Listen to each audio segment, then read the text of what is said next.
Welcome back, everyone, for another deep dive. This time we're taking a look at Alan Watts' Just So. It's a fascinating book with a lot of really thought-provoking ideas about how we see the world.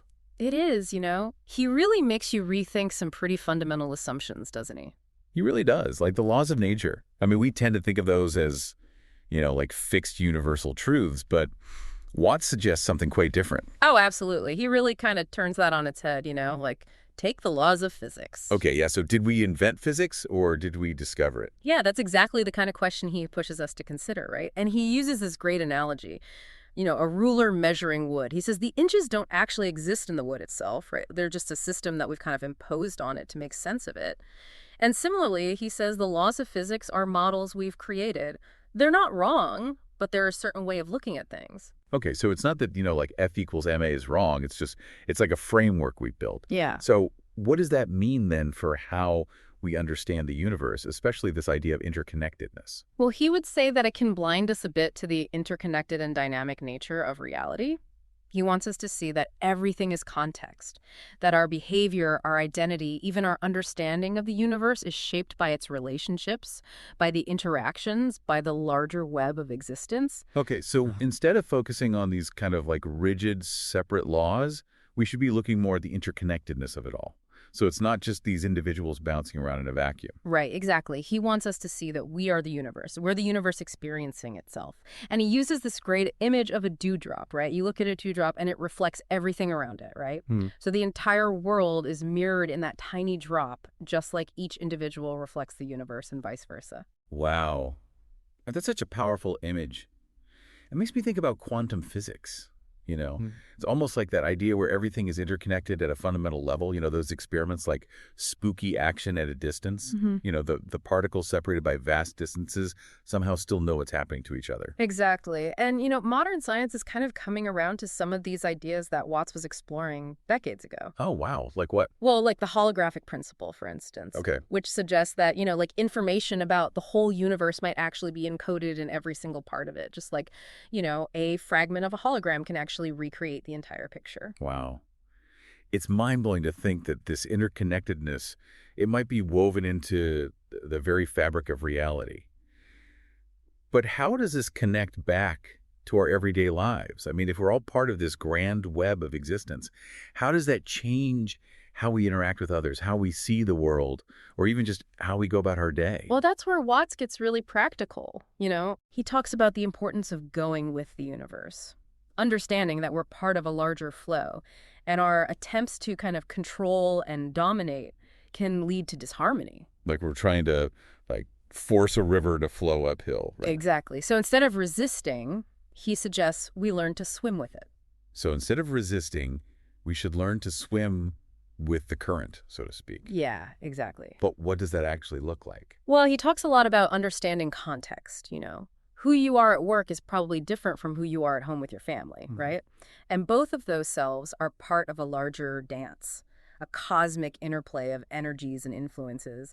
And recognizing that, that helps us move beyond this fixed, rigid sense of self and embrace this kind of dynamic interplay between ourselves and the world. Yeah, that makes a lot of sense. Instead of clinging to who we think we are, we can become more fluid, more adaptable, more in tune with that changing context. Precisely. And this actually connects to his views on technology, too, Oh. He saw technology as, a natural extension of human capabilities, but he was also kind of wary of its potential to disrupt the natural order if it's not used wisely and with an awareness of that interconnectedness. And that was even before, the internet, smartphones, and all that. But it seems even more relevant now, doesn't it? Like he could see where things were headed. Absolutely. He was really fascinated by Buckminster Fuller's concept of synergy.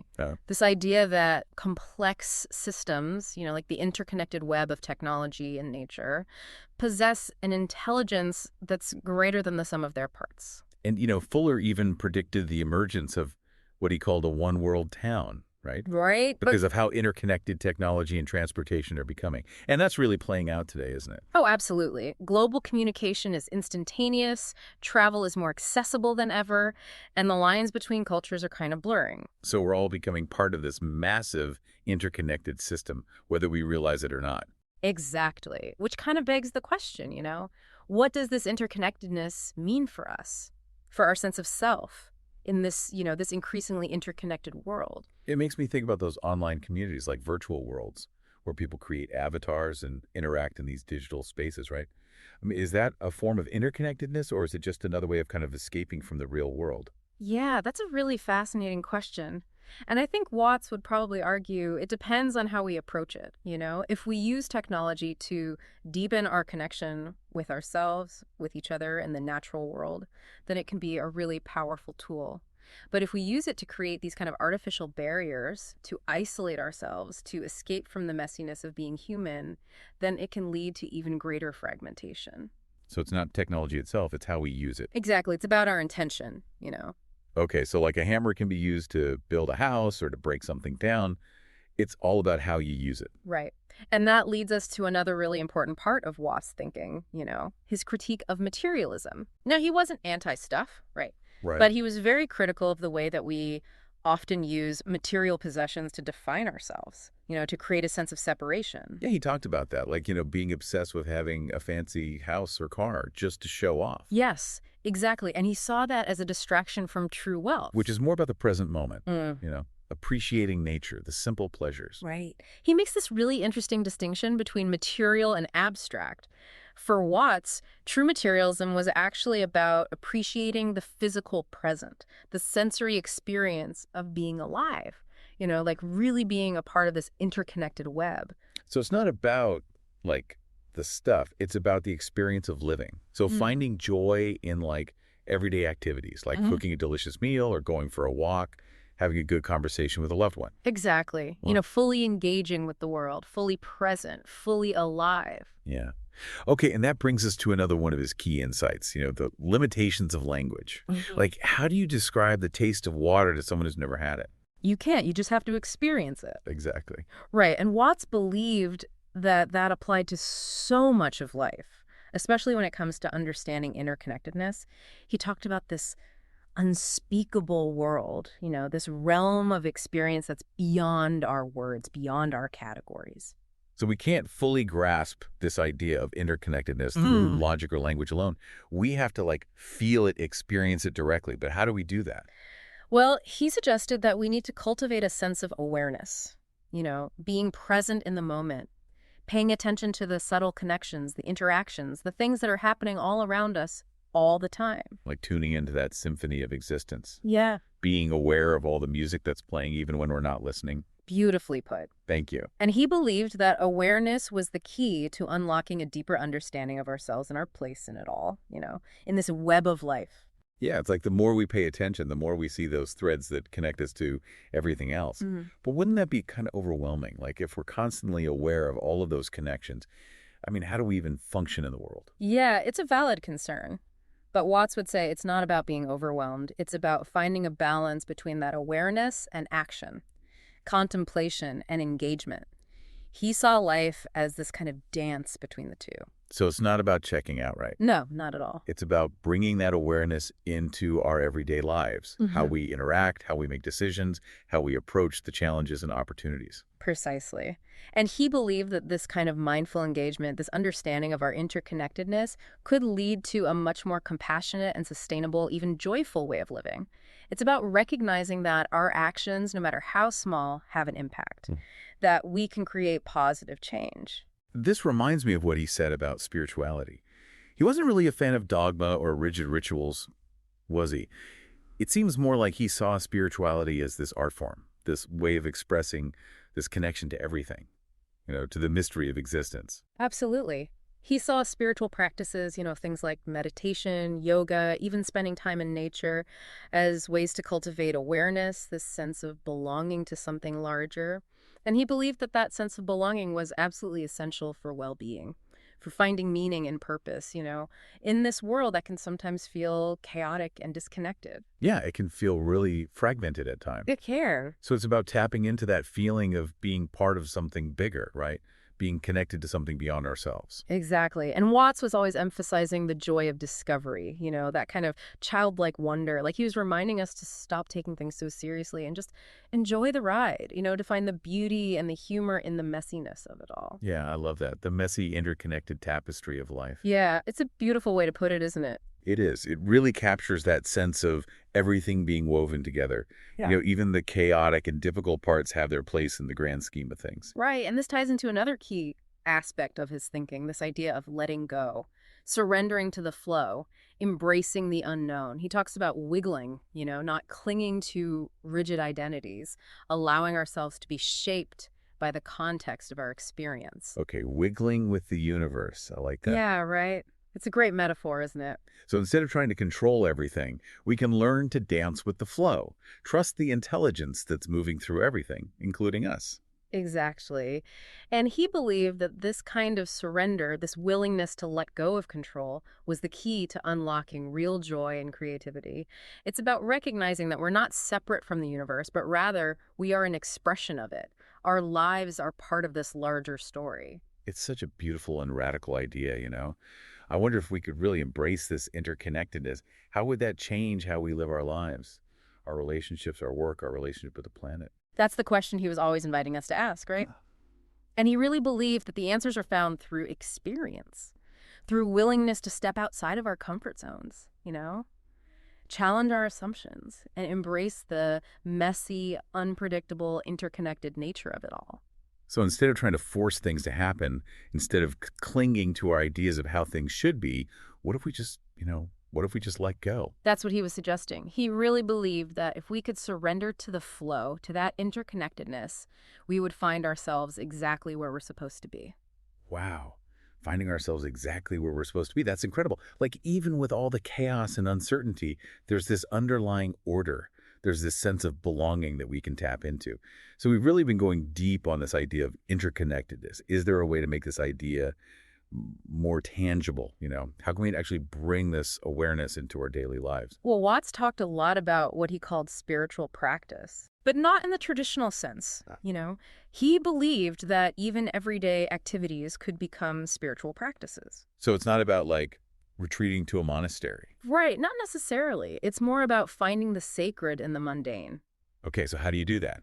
Well, he saw things like gardening, cooking, even cleaning the house as opportunities to connect with the present moment, to appreciate this interconnected web of life that sustains us. It's about shifting your perspective, right? Exactly. By bringing awareness and intention to these really simple tasks, we can transform them into acts of meditation, connection, even celebration. That's amazing. Instead of dreading chores, you can see them as a way to connect. Exactly. And he also emphasized the importance of creativity. Playfulness, allowing yourself to experiment and explore without judgment. He saw the universe as inherently creative. So we could be too. Yes, and he encouraged people to engage in those creative activities, not for the end product, but for the joy of the process itself. Oh, I like that. It's not about the destination, it's about the journey. Right. It's like tapping into that flow, allowing the energy of the universe to express itself through us. It makes me think of those times when you're so absorbed in what you're doing, whether it's painting or writing or even just playing a game, you completely lose track of time. Yes. Those flow states, Watts believed those were glimpses into the true nature of reality, where separation is an illusion and everything is interconnected, flowing, constantly changing. It's like we get a peek behind the curtain. Yeah. But then how do we hold on to that? How do we bring that awareness into everyday life, especially when we're dealing with challenges? Well, Watts believed that acceptance was key. Acceptance. Yeah, but he wasn't talking about passive resignation. Yeah. He was talking about an active embrace of what is, even the difficult parts. He saw resistance as a source of suffering. And he believed that learning to accept the present moment, with all its imperfections, could bring a sense of peace, even joy. So letting go of the need to control everything to make it perfect. Exactly. And I know that can be incredibly challenging. We live in a culture that tells us to strive for perfection, to control our emotions, to avoid discomfort. But Watts believed it was through acceptance, through embracing the full spectrum of experience, that we could really connect with ourselves, with each other, and with this web of life. It's like that saying, what you resist persists. Exactly. The more you try to push something away, the stronger it gets. Right. But if you can accept it, allow it to be there, maybe it loses its power over you. Exactly. And Watts was also a big believer in humor, you know. He saw humor as a way to kind of detach from our rigid identities, to see the absurdity of our human foibles, to find lightness even in the darkness. So not ignoring the challenges or pretending that everything is fine. No, not at all. It's about finding a way to hold it all with a sense of lightness, with a bit of humor and perspective. I like that. It's like taking a step back. Exactly. He believed that that ability to find humor was a sign of wisdom. You know, a sign that we're starting to see the bigger picture, the interconnectedness of it all. This has been such a great deep dive into the work of Alan Watts. I feel like we've just scratched the surface. Hmm. But it's given me a lot to think about, you know? A lot of new ways to see the world. Me too. And, you know, Watts would probably be the first to say that he wasn't trying to provide all the answers, a set of rules. Okay. He was more of a guide, inviting us to question our assumptions, to explore, to discover our own understanding. So to wrap up this deep dive into the mind of Alan Watts, I want to leave everyone with a question. If, as Watts suggests, we are all interconnected, what implications does that have for how we treat each other, how we treat the planet, how we live our lives? That's a great question to leave everyone with. And I think Watts would encourage us to explore that, not just with our minds, but also with our hearts, our senses, our whole being, to really embrace the mystery and the beauty of it all. And maybe if we can start to see the world through that lens, we might find ourselves living in a more compassionate, sustainable, and joyful world. I think so. Thanks for joining us on this deep dive. We hope you enjoyed exploring the interconnectedness of everything with us. And we encourage you to keep questioning, keep exploring, and keep finding those moments of wonder in the everyday. Until next time. Follow the infinite within with Cecilia to explore profound insights on pantheism. Embrace the oneness of existence and unlock the mysteries within you.